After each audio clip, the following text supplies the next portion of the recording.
화성 연쇄살인 사건을 계기로 사형제도를 둘러싼 찬반 논란이 재점화되고 있습니다. 종교계와 인권단체들은 사형제 폐지를 촉구하는 특별법을 발의했는데요. 향후 추이에 관심이 쏠립니다.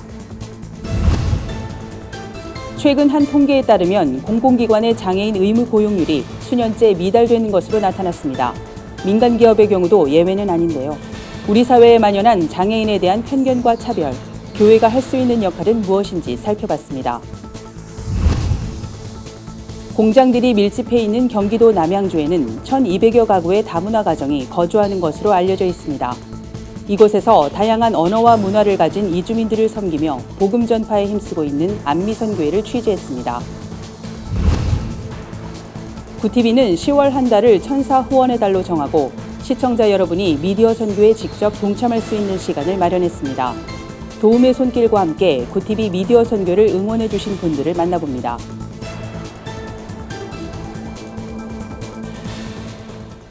여러분 안녕하십니까? 구티비 위클리 뉴스입니다.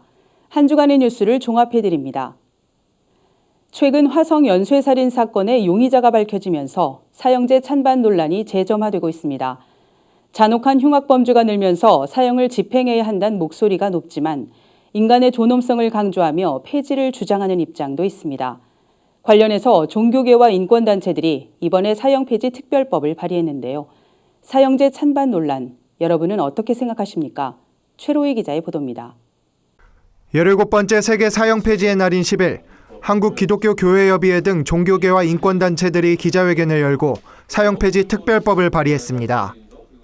사형을 폐지하고 그 대신에 보다 유효적절한 형사처벌제도를 도입하자는 것입니다. 법률안이 전혀 지금까지 몇십 년에 걸쳐서 토론도 이루어지지 않고 있고 밖에서만 이렇게 목소리를 높이고 있는 것은 매우 비정상이다, 옳지 않다라고 생각됩니다. 사형 폐지법 발의가 이번이 처음은 아닙니다. 15대 국회부터 19대 국회까지 총 7차례에 걸쳐 발의됐지만 통과가 되지는 못했습니다. 우리나라는 1997년 12월 이후 사형이 집행되지 않은 실질적 사형 폐지 국가로 분류됩니다. 그러나 인권단체들은 인간의 존엄성과 생명권을 지키기 위해 법제화된 사형 폐지를 주장하고 있습니다. 정말 신이 우리들에게 주신 그 귀한 생명을 인간들의 어떤 판단 오류와 제도상의 미비함으로 인해서 인간들이 결정해서 고귀한 생명을 빼앗는다라고 하는 이 사형제는 우리 인류 문명 사회에서 시급하게 퇴출되어야 된다고 생각합니다. 하지만 화성 연쇄살인 사건 등 흉악범죄 이슈가 잇따르며 사형이 필요하다는 목소리도 여전히 높습니다. 20년 넘게 지속되어 온 사형제 존폐 논란이 이번에는 어떤 결론을 맞을지 귀추가 주목됩니다. 구티비 뉴스 최로입니다. 장애인의 고용 불안을 해소하기 위해 정부가 시행하고 있는 장애인 고용 의무제도. 하지만 민간 기업은 물론 공공기관조차 수년째 의무 고용률이 미달되는 것으로 나타났습니다. 장애인에 대한 우리 사회의 인식 수준을 보여주는 결과가 아닐까 싶은데요. 이러한 편견과 차별에 맞서 장애인 일자리 창출에 발벗고 나선 교회가 있어 찾아가 봤습니다. 윤인경 기자입니다. 장애를 가지고 있는 강사가 자신이 살아온 이야기를 바탕으로 강의를 진행합니다. 장애인의 일상이 어떤지, 장애인에 대한 편견은 무엇인지를 장애인 당사자가 직접 설명하는 겁니다. 핸드폰에서 어플리케이션을 실행하자 미리 입력해놓은 문장들이 음성으로 흘러나옵니다. 의사소통을 돕는 보안대체 의사소통장치 덕분에 의사소통이 어려운 장애인들도 강사로 활동할 수 있게 됐습니다. 뇌병변 장애인 1호 목사인 류응주 목사가 설립한 라이프라인 장애인 자립진흥회는 교인의 절반 이상이 장애인인 너와 나의 교회와 함께 중증 장애인들의 자립을 돕기 위한 사역에 앞장서고 있습니다. 올해부터 모든 사업장에서 직장 내 장애인 인식 개선 교육이 법정 의무 교육이 되면서 중증 장애인들을 전문 강사로 양성해 서울 경기 지역의 직장에 파견하기 시작했습니다. 처음에는 반응은 이거예요. 뭐야? 어떻게 강의할 수 있을까? 언어 전달도 좀 떨어지네? 어느 한 부분에서는 비장애보다 떨어진 부분이 분명히 존재하지만 그 나머지 가지고 있는 진정성부터 시작해서 그들이 정말 간절하게 외쳐대는 사회를 향하는 어떤 그런 플러스적인 요소 때문에 비장애인들보다 장애인 강사가 와서 해주는 것을 더 선호합니다.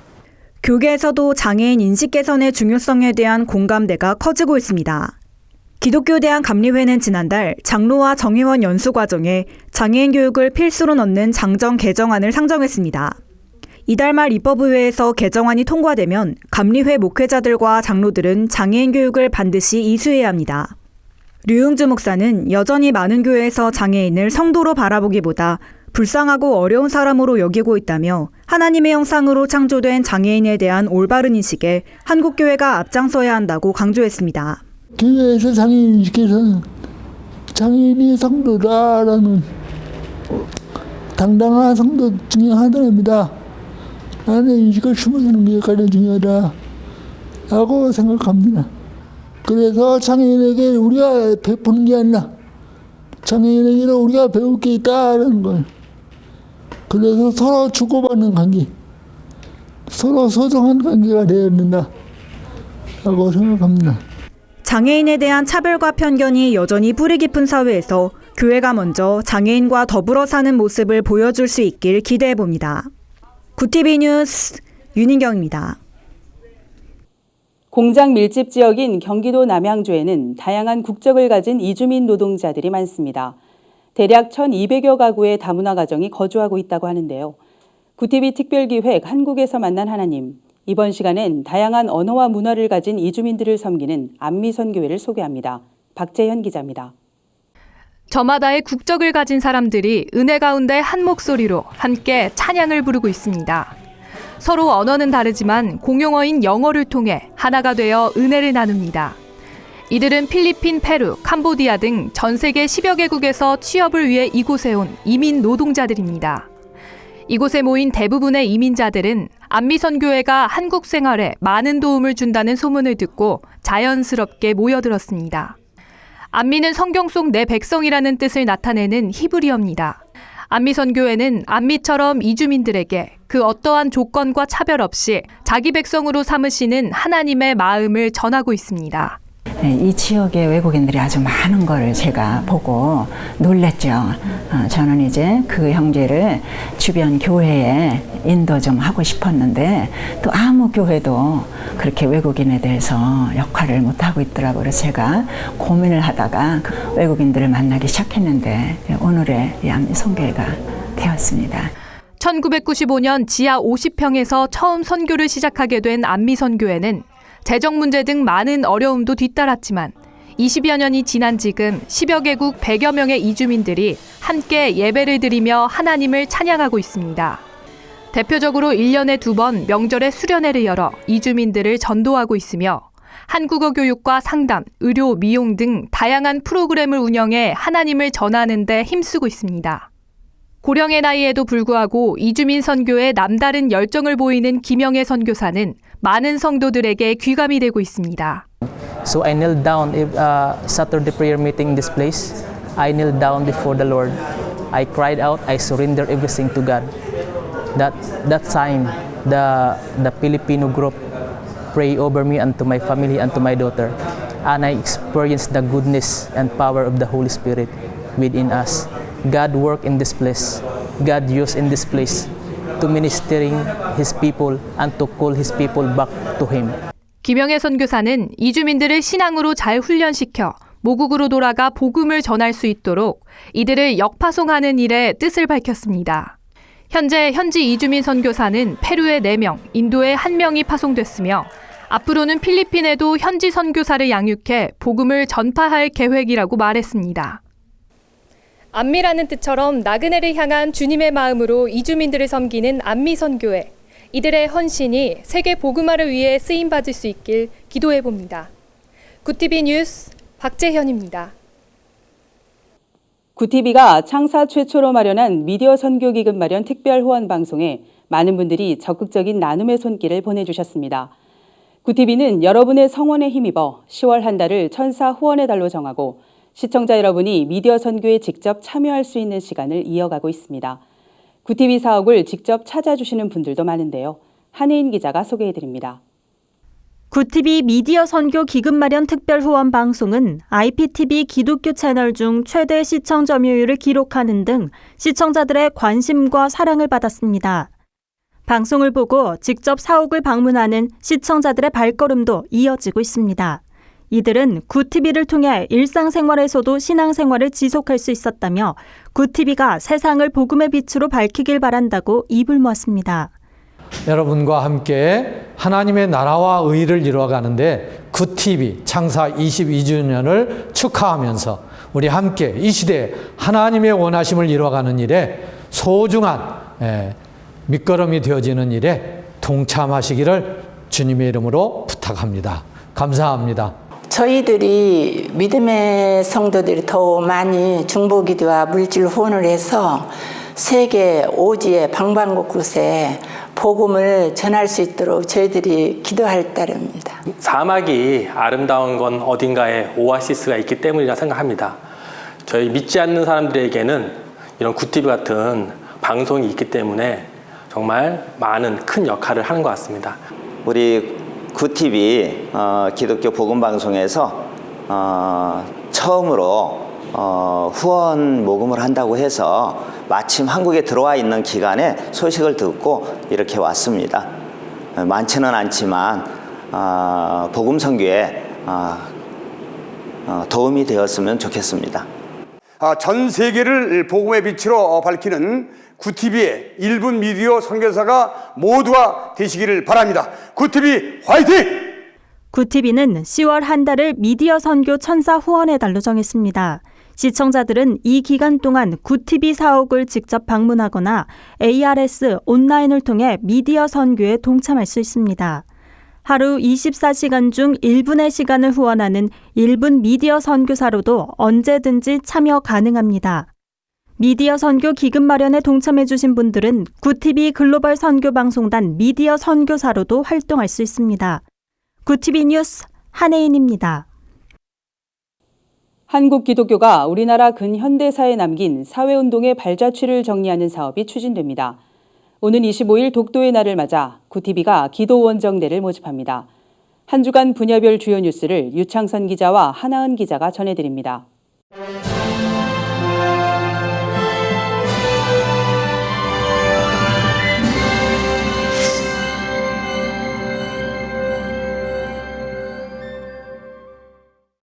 미래 목회는 성장이 아닌 예수 그리스도를 중심으로 본질인 말씀을 회복해야 한다는 자성의 목소리가 나오고 있습니다. 선한목자교회 유기성 목사는 한국복음주의협의회 원래회에서 성장이 강요되는 시대에 많은 목회자들이 예수님만 믿어서는 부족하다고 말한다며 목회의 목적은 성장이 아닌 예수 그리스도라고 강조했습니다. 유 목사는 교인들의 삶이 변하려면 목회자는 물론 교인들이 예수님과 동행하게 해줘야 한다며 예수 동행 일기를 통해 매일 점검하는 게 필요하다고 말했습니다. 한국중앙교회 임석순 목사는 복음만이 모든 문제의 해답이자 미래 세대를 지키는 방법이라고 소개했습니다. 하나님이면 충분하단 신앙인으로 키우지 않고는 미래 세대에 희망은 없단 겁니다. 한복협 이정익 회장은 한국교회의 진짜 위기는 위기라고 느끼지 못하는 것이라며 오늘 발표처럼 교회의 본질이 미래의 목회 길잡이와 해법이 됐으면 한다고 기대했습니다. 한국기독교교회협의회는 근현대 한국기독교 사회운동사를 돌아보고 정리하는 사업을 추진한다고 밝혔습니다. 교회협은 창립 100주년을 맞이하는 2024년까지 기독교 사회운동 사료집을 출간하고 관련 문화 콘텐츠를 제작하는 등 다양한 사업들을 단계적으로 진행할 예정입니다. 첫걸음으로 한국 기독교 사회운동을 정의하고 기독교 사회운동의 정체성에 대해 논의하는 시간도 마련했습니다. 교회협 이홍정 총무는 한국 기독교 사회운동과 근대화의 상황이 어떻게 서로 영향을 미쳤는지 연구함으로써 그 변곡점들을 발견하고 미래를 전망해야 한다고 강조했습니다. 굿TV 뉴스 유창선입니다.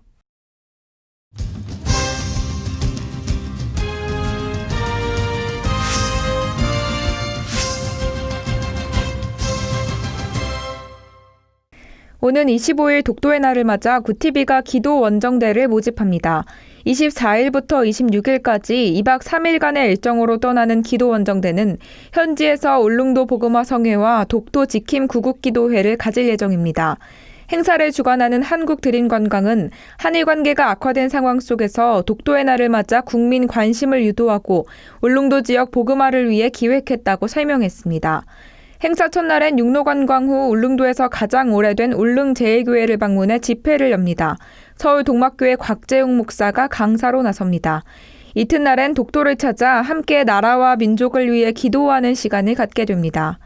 기도원정대엔 울릉군 기독교협의회와 경북문화관광공사도 힘을 보태기로 했습니다. 구티비가 창사 22년 만에 최초로 시도한 미디어 선교 기금 마련 특별 후원 방송에 많은 격려와 후원이 이어지고 있습니다. 후원에 참여는 하고 싶지만 직접 방문이 어려운 곳엔 구티비가 직접 찾아가기도 했는데요. 경기 파주시에 있는 한수만교회 성도들이 구티비 미디어 선교의 나눔의 손길을 전해 감동을 주고 있습니다. 교회 어르신을 비롯해 자녀들의 손을 잡은 부모와 퇴근을 서두른 듯한 직장인, 교복을 입은 학생까지 모두 한 마음으로 모였습니다. 구티비가 세상을 복음의 빛으로 밝히는데 힘을 보태주려는 마음에서입니다. 교회 살림을 책임지는 권사님과 교복 입은 학생들의 응원도 이어졌습니다. 류영모 목사는 구티비 특별 후원 방송 MC로 참여하면서 직접 후원에 나서게 됐다고 말했습니다. 구티비는 복음의 빛으로 세상을 밝히는 미디어 선교를 위해 10월 한 달을 천사 후원의 달로 정했습니다. 참여를 원하는 성도들은 ARS나 직접 방문을 통해 후원할 수 있습니다. 구티비 뉴스 하나은입니다. 구티비 글로벌 선교방송단 교회 기자가 취재한 전국교회 소식 전해드립니다. 여의도 순복음교회 남선교회가 시온성전에서 헌신예배를 드렸습니다. 이날 헌신예배 강사인 서문교회 손다릭 목사는 이름 없는 종이란 제목의 설교에서 아브라함은 종으로 인생을 마감했으나 하나님으로부터 신뢰받는 인격체로 인생을 마감했다며 재물과 학벌을 우선하지 말고 하나님께 신뢰받는 삶을 살아가자고 권면했습니다. 이어 남선교회 이찬목 회장은 우수봉사자에 대한 상금과 표창장을 전달하고 격려했습니다. 부천 오정성화교회가 제95회 경로 위안잔치를 열었습니다. 교회는 어르신들을 위해 식사와 함께 선물을 전달하고 판소리 민요 공연을 선보였습니다. 특히 이날 100번째 생일을 맞은 한방덕 여사를 위한 특별 축하 순서도 마련됐습니다. 이주영 담임 목사는 지역사회에 유익을 주는 교회가 되자는 슬로건으로 시작한 것이 경로잔치라며 많은 어르신들이 기뻐하시는 모습을 보니 보람을 느낀다고 밝혔습니다. 한편 오정성화교회는 매주 목요일 실버대학과 무료급식, 임의용 봉사도 펼치고 있습니다. 한 주간 해외 주요 뉴스를 윤인경 기자가 정리해드립니다. 해외 주요 뉴스입니다. 홍콩의 민주화 시위가 장기화되면서 폐업하는 음식점이 속출하고 여행업계도 심각한 타격을 입고 있다고 홍콩 사우스 차이나 모닝포스트가 보도했습니다. 요식업이 발달한 홍콩에서 음식점들은 매출의 상당 부분을 관광객에 의존하고 있는데 시위가 장기화되면서 홍콩을 방문하는 관광객이 크게 줄었기 때문입니다. 특히 전체 관광객의 80%를 차지하는 중국 본토 관광객이 전년도 같은 기간보다 절반 가까이 급감한 것으로 나타났습니다. 중국의 한 지자체에서 횡단보도를 건널 때 휴대폰을 보면 최고 52위안, 우리 돈 약 8,300원의 벌금을 부과하기로 했다고 현지 언론이 보도했습니다. 중국 저장성의 자싱시 인민의회는 최근 길거리에서 휴대폰을 보다 교통사고가 나는 경우가 잇따르고 있어 이 같은 법을 도입했다고 밝혔습니다. 이에 대해 안전을 위해 매우 좋은 법이란 반응도 있지만 일부 누리꾼들은 과도한 규제라며 반발하기도 했습니다. 기후변화 방지 운동단체인 멸종저항이 기후변화 대응을 촉구하며 유럽 주요 도시에서 점거 시위를 벌였다고 로이터 통신이 보도했습니다. 환경운동가들은 주요 도로를 점거하고 일제히 거리에 쓰러지는 퍼포먼스를 벌이다가 경찰에 체포되기도 했습니다. 멸종저항 단체는 각국 정부에 2025년까지 탄소 배출량 제로 정책을 요구하며 앞으로 2주간 세계 60개 도시에서 시위를 벌일 계획입니다. 일본 국제예술제에 출품했다가 사흘 만에 중단됐던 위안부 평화의 소녀상 전시가 재개됐습니다. 일본 정부와 극우 세력의 압박으로 전시가 중단된 지 2달 만입니다. 아이치 트리엔날레 측은 관람객들의 안전을 위해 관람을 하루에 2번, 인원은 약 30명으로 제한했지만 관람을 신청한 사람이 약 1,500명에 달했다고 밝혔습니다. 구티비 뉴스 윤인경입니다. 이상으로 뉴스를 마칩니다. 10월은 구티비 미디어 선교 천사 후원의 달입니다.